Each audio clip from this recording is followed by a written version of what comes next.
معاویہ کہتے ہیں بازی تو میں نے نبی صلی اللہ علیہ وسلم سے عرض کیا یا رسول اللہ صلی اللہ علیہ وسلم ہم اپنی عورتوں کے کس حصے میں آئیں اور کس حصے کو چھوڑیں، یعنی شوہر بیوی کے تعلق کی بات ہو رہی، یہ بھی ایک بہت آج کے دور کا ہر دور کا مسئلہ ہے، لیکن آج کے دور میں اور بھی گمبھیر ہوتا چلا جا رہا ہے بہت سی چیزوں سے ایکسپوز ہونے کی وجہ سے۔ تو کیا جائز حد ہے اور کیا نہیں، فزیکل ریلیشن شپ کے لیے کس حصے کو استعمال کیا جا سکتا ہے کس کو نہیں، یہ سوال۔ تو اس پر آپ صلی اللہ علیہ وسلم نے فرمایا تمہاری بیوی تمہارا کھیت ہے، تم اپنے کھیت میں جہاں سے چاہو آؤ، جہاں سے چاہو آؤ تو مطلب کیا ہے کہ جہاں سے کلٹیویشن ہو سکتی ہے، یعنی کہ کھیت کے تعلق سے کیا بتایا، نساؤکم حرث لکم فأتوا حرثکم انا شئتم، انا شئتم کا مطلب انا جو ہے ظرف زمان و مکان دونوں کے لیے آتا ہے کہ جانے کا کوئی خاص وقت کو کرنے کی، دن ہے یا رات ہے، ایسی کوئی پابندی شریعت نے نہیں رکھی۔ اور اسی طرح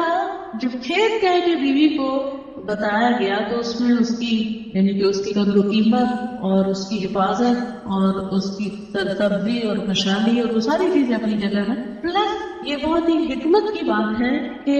کھیت میں کچھ اگ جب ہی سکتا ہے جب اس میں بیج ڈالا جائے۔ تو اب شوہر بیوی کے ساتھ کیسا تعلق قائم کرے کہ اولاد پیدا ہو سکے، وہ اورل سیکس سے تو نہیں ہو سکتا، وہ اینل سیکس سے بھی نہیں ہو سکتا۔ obviously understood ہے کہ انا کا مطلب یہاں کیا ہے، ٹھیک ہے، یہ وہ باتیں کہ جن کو بہت لفظوں کو کھول کھول کے نہیں بولا جا سکتا، لیکن understood۔ تو آپ نے کہا جہاں سے چاہو، یعنی کوئی رکاوٹ نہیں، ممانعت نہیں، اس کا یہ مطلب نہیں کہ ناجائز حدود فلان کے کہو کہ اس کی بھی ممانعت نہیں، البتہ جب تم کھاؤ تو اسے کھلاؤ، یعنی کہ شوہر خود آؤٹنگ ڈائننگ کے لیے چلا جائے اور بیوی کو کہیں کہ بس گھر میں پکا لو اپنے لیے کھا لو، خود صرف دوستوں کے ساتھ رہے، دس از ناٹ رائٹ، بیوی کو بھی لے کے جائیں اور ساس بھی بہو کو جانے دے،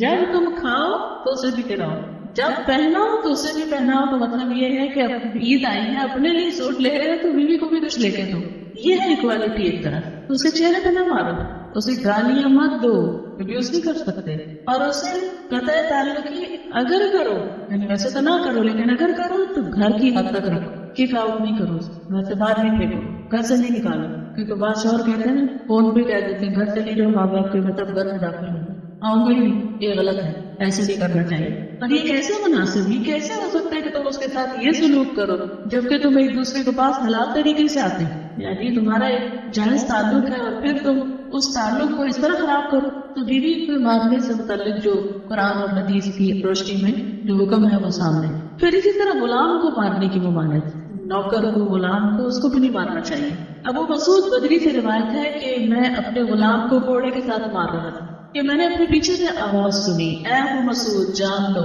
اور میں غصے کی وجہ سے آواز سمجھ نہ سکا، یعنی ایسے مار رہا تھا کہ مجھے نہیں سمجھ آئی کہ کس نے پکارا مجھے۔ جب وہ میرے قریب ہوئے تو وہ رسول اللہ صلی اللہ علیہ وسلم تھے اور آپ فرما رہے تھے جان لو ابو مسعود، جان لو ابو مسعود، کہتے میں نے اپنے ہاتھ سے کوڑا پھینک دیا تو آپ نے فرمایا جان لو ابو مسعود، یعنی آپ بار بار فرما رہے تھے اللہ تم پر زیادہ قدرت رکھتا ہے تمہاری اس غلام پر قدرت سے، یعنی جتنا تم اس غلام پہ قدرت رکھتے ہو اللہ اس سے زیادہ تم پہ قدرت رکھتا ہے، یعنی تمہیں مارے گا۔ کہتے ہیں کہ میں نے عرض کیا میں اللہ کے رسول صلی اللہ علیہ وسلم میں اس کے بعد کبھی غلام کو نہیں ماروں گا، اور بعض روایت میں آتا ہے کہ انہوں نے آزاد کر دیا۔ ابو عمر زازان سے روایت ہے، کہتے ہیں کہ ہم لوگ ابن عمر کے پاس تھے، انہوں نے اپنے غلام کو بلایا جسے انہوں نے مارا تھا، انہوں نے اس کی پیٹھ کھول کر دیکھی، کہا کیا تمہیں تکلیف ہو رہی ہے؟ اس نے کہا نہیں۔ اس کے بعد ابن عمر نے غلام کو آزاد کر دیا اور ایک تنکا زمین سے اٹھایا اور کہا کہ مجھے اس کا اتنا بھی اجر نہیں ملے گا جتنا اس تنکے کا وزن ہے۔ میں نے کہا ابو عبد الرحمن آپ ایسے کیوں کہہ رہے؟ انہوں نے کہا کہ میں نے رسول اللہ صلی اللہ علیہ وسلم کو فرماتے ہوئے سنا